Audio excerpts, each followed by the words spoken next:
but also having declared support for President Uhuru Kenyatta's re-election bid. And we're talking this hour about what he knows of ODM and the actors now in the larger NASA coalition. What would you say, from an insider perspective, do Kenyans not know about how ODM works? Anne, I'm writing a book. You're writing a book? Yeah. I'm a writer, Anne. Okay. Yeah, I'm a writer. What is this? When I'm not doing politics or taking care of my babies. You're writing. And by the way, congratulations for your double bundle of joy. Thank you. Yes, I love kids. You know, Louis are men and children.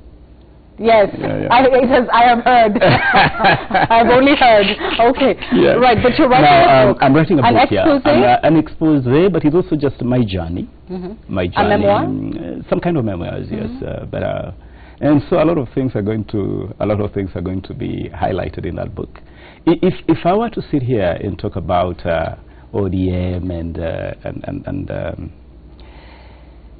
the four NASA leaders, person that I know very well because I have worked with very intimately politically. I've sat with them in cabinet. We served together in the Grand Coalition cabinet when I served as Minister for Youth Affairs and Sports. Yes.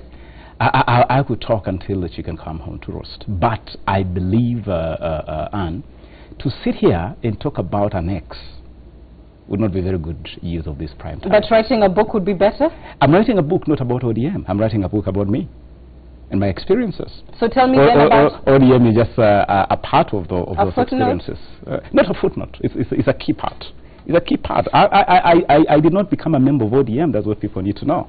I am a founder. I'm among the founders of ODM. I'm among the founders of ODM.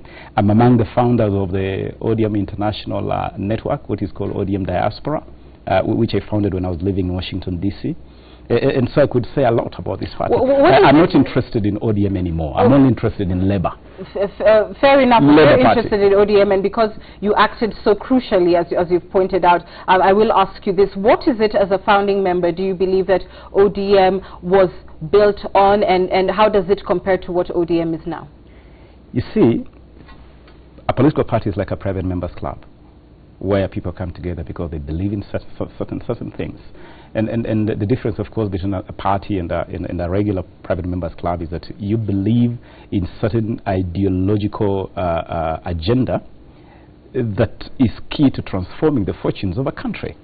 And as we piece ODM together, the platform of social democracy, social justice, where you want to make sure that everybody within the nation accesses justice, and above all, you say what you mean, and you mean what you say.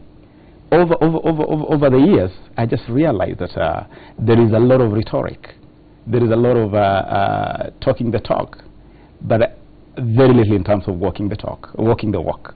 And so I believe that somewhere along the way you lost track, and that's where a lot of the founder members of ODM, actually the key founder members, William Ruto, Najib Balala, Nyaga, Ngilu, even Uhuru, stolen from them? Even Uhuru was part of that initial. Even Uhuru Kenyatta was part of that initial formation after the 2005 referendum that gave birth to ODM from the Chungwa movement.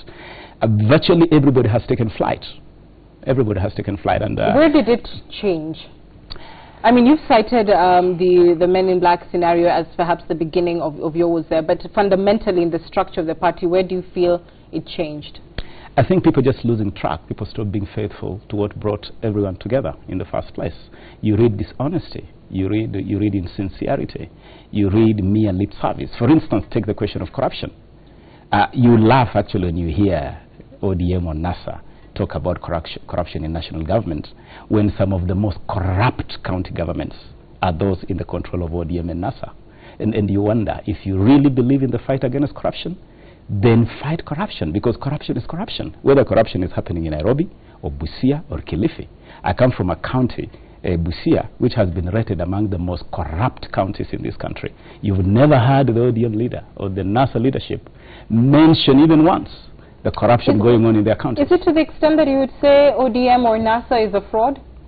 I would say there's a lot of insincerity, a lot of dishonesty. And dishonesty and insincerity that could actually border on the fraud. Because if you really do not walk the talk of your talk, walk the walk of the talk you talk, then definitely there is an element of fraud. I'm going to ask you one question, and it will relate to all the NASA leaders, and I'll start with Raila Odinga. What do you know of Raila Odinga? A lot. I know a lot of Raila Odinga. I know because I've worked with him closely for almost 15 years. What do you know for sure about him? I am not interested in discussing Raila Odinga. I'm not Raila Odinga's spokesman. I'm no longer Raila Odinga's Neither am I asking you to speak for him. I'm asking about your perception, your interpretation, your understanding of the man, even though you do not support him now, clearly. I know of Raila Odinga, Kalonzo Musyoka, Musalia Mudavadi, and Moses Wetangula enough for me not to want to be part of that formation. And that would be sufficient for now. Because I really don't want to discuss a formation that I'm not a part of. I am not a part of that formation. I do not intend to be part of that formation. I am okay where I am. I'm happy where I am, and I would rather talk about my Labour Party. But you know enough about them not to want to be part of them. Yes. Okay. Having said that, though, what do you think of NASA? As a formation? Do you see it sticking together? For good or bad, but given what you say you know of these four men, do you believe they will hang in there together? I have a problem when the only thing that makes people stick together is that each one of them hopes to get something for themselves. I have a serious problem with that. That you come together and the only thing that is keeping you together is so that this one can be president and that one can be deputy, and then after you get power you can create some position called chief minister or whatever, and that the only reason why you're sticking together is that there is something in it for you. Having said that, though, is it glue enough to hold? I don't know, and honestly I don't care. I don't know, and I don't care. I don't care, yes. I care about Labour Party. I care about telling the public out there that Labour Party wishes to work with you, and that if you are an aspirant, we are in the process of closing our aspirants list. So come and run on the ticket of Labour Party, because Labour Party definitely does represent the future. Thank you very much.